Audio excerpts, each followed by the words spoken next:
What's up, everybody? Well, Mad Z. It's been a real long time. I think it's been at least a month since I have posted anything. It's been working. I have basically started the oil maintenance because last time, remember, we got a low oil pressure light that came on, but the car, which I need to fill you guys in. So essentially, starting at that point, we put the car on the truck and got it back to my house, and perfect oil pressure, like I said the last video. And when we finally got it over to the house and I got it off of the truck, I started it up and it had perfect oil pressure. No problem with the oil pressure. I let it run for a little bit. No problem with the oil pressure. So I just decided to change the oil. But in changing the oil, I'm gonna service the oil cooler. So that's what I'm doing right now. Disconnecting all these lines right here. So I got that one to disconnect, and then I'm gonna pull off all of these and hit them up again with new Teflon and new O-rings. I'm gonna pull this off, the sandwich plate. I may switch it out to a thermostatic sandwich plate. I have one in my storage. I'll probably maintenance that one too, and then I may switch that out for that, or I may just buy a whole new unit. We'll see. But the big thing is that I drained it, and I've been watching a lot of videos about oil gallery gaskets going out, and they say that a lot of times when they've gone out, when you drain the oil, even without dropping the pan, when you drain the oil, you'll see little chunks of it come out of here. Well, I didn't see any of that in my stream. I watched it come out, every last drop, and I saw nothing. So that's a positive, but that still doesn't mean that that could not be a possibility. But because I didn't see that, I'm not just gonna jump straight into the timing cover and pull all that stuff off and get to that gasket. Because other videos that I've seen have said when, I guess these cars, as they get older, for whatever reason, if the oil level gets low, sometimes that might throw the oil pressure light off. I don't know, I've never experienced that. This is my first time ever having this issue with this car, and I've had this for 10 years. So this is a all new thing to me, but I'm doing what I'm gonna do first, which is maintenance this thing, and then I've got the oil cooler to pump out, which I'm about to do that right now, and get that old oil out of there. And then I'm debating on taking off this front bumper and repositioning some of these coolers that I have, this thing, and repositioning that deal over there, and then probably remounting this little duct. But we'll see. I think that's probably how we're gonna attack it. I'm getting ready to finish this up and then pull off this oil pressure sensor and check it. I'm gonna clean it too. I'm gonna pull off this oil pressure sensor, which is that guy right there, and I'm gonna clean it. I'm still debating on buying a new pressure sensor. They're not very expensive, about $100. That one is a Bosch, I believe, and technically it's about 4 years old, but it's only seen 2 years of actual working duty, because at the time that I had installed it, that was when I had first thrown the cams into the first motor, and then when that basically failed, after a few weeks at that, I just parked it. And then it didn't see any kind of operation again until 23, and the car's been driving ever since. But I think what I'm gonna do is just pull it out and then clean it really good and then throw it right back in, change the oil, and see. But I'm gonna do oil flush as well.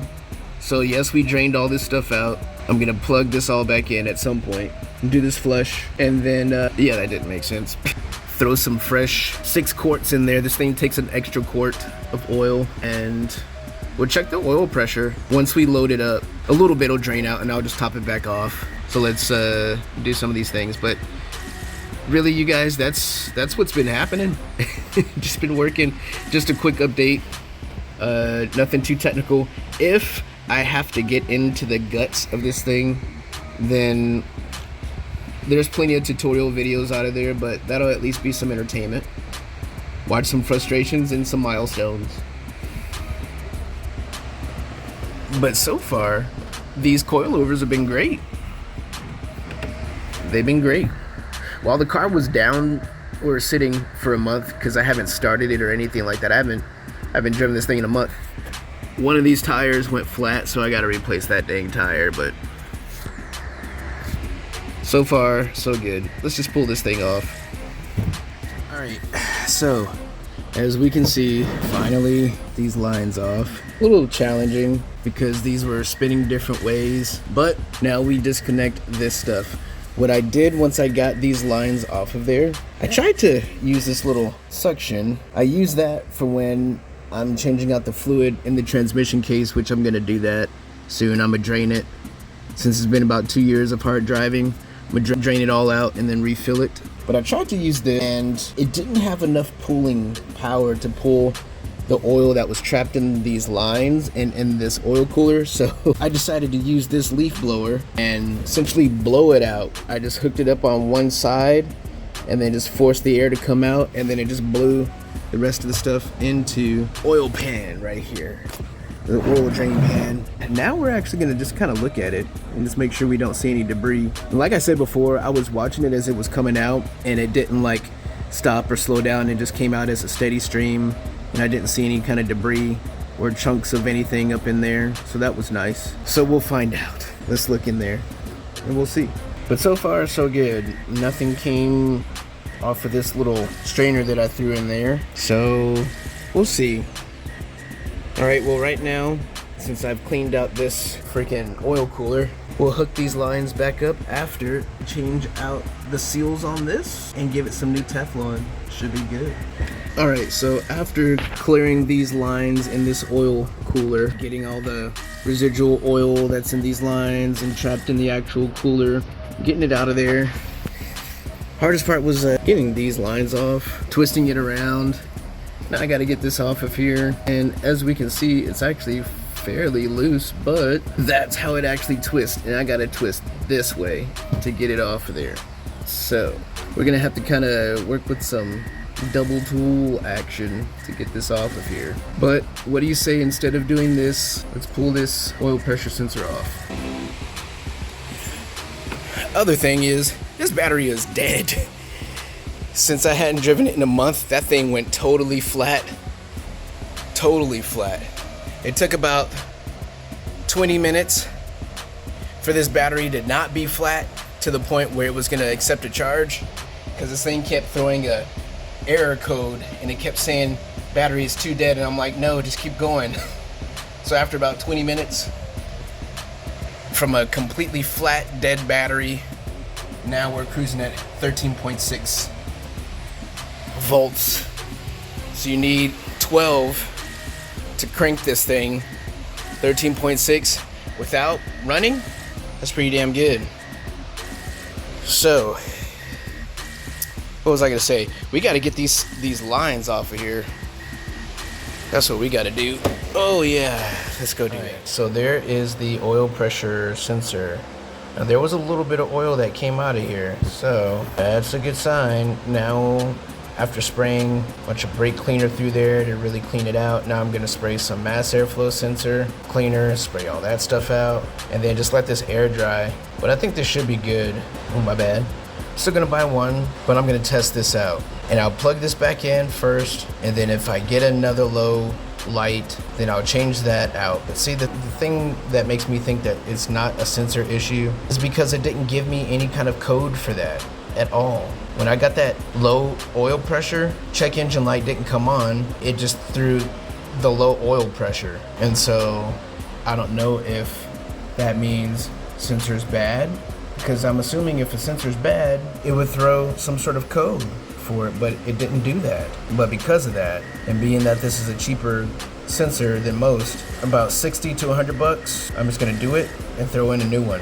This one, as we were talking about, technically is about 4 years old, but it only has 2 years of working history because the car was down for 2 years before. So this should still be good, and this is a brand name. This is NGK, I think, either NGK or Bosch. I can't remember which brand I had gotten, but I know that I had bought name brand, so I don't know, we'll see. So I'm just gonna buy another one of these, throw that in there, and then finally finish changing out everything else, and then we should be good. Yeah, got that oil sandwich plate out of there. I'm gonna change these fittings, get some new ones, better quality, and some little O-rings, and then just on the threads, hit it with the Teflon tape, and we should be good, yeah? All right, that being said, y'all, this is gonna conclude today. As you see, we did a lot of stuff today. Yeah, it wasn't a whole bunch of action, but we still were productive and we still got a lot done. We had literally just drained all the oil out, got the oil pressure sensor off of there, disconnected that sandwich plate, got that sandwich plate back on there, right there. So that's the OEM one. And then drained out all the oil out of the oil cooler itself. Now it's just putting things back together again, buttoning things up, and starting it up and seeing. But then we know what time it is. If it still gives me that low oil pressure, then we know that means it's inside of this business here that we got to get into. And for that, this whole front end comes off, all this core support and radiator come out. It's the easiest way to have access to this area right here. You could get to it from the bottom, but I ain't trying to work like that. All right, you guys, this is gonna be it Saturday. I know it was a long time, but doing things. I hope you guys have a nice day today. Be safe out there. Well, Mad Z, we're out of here.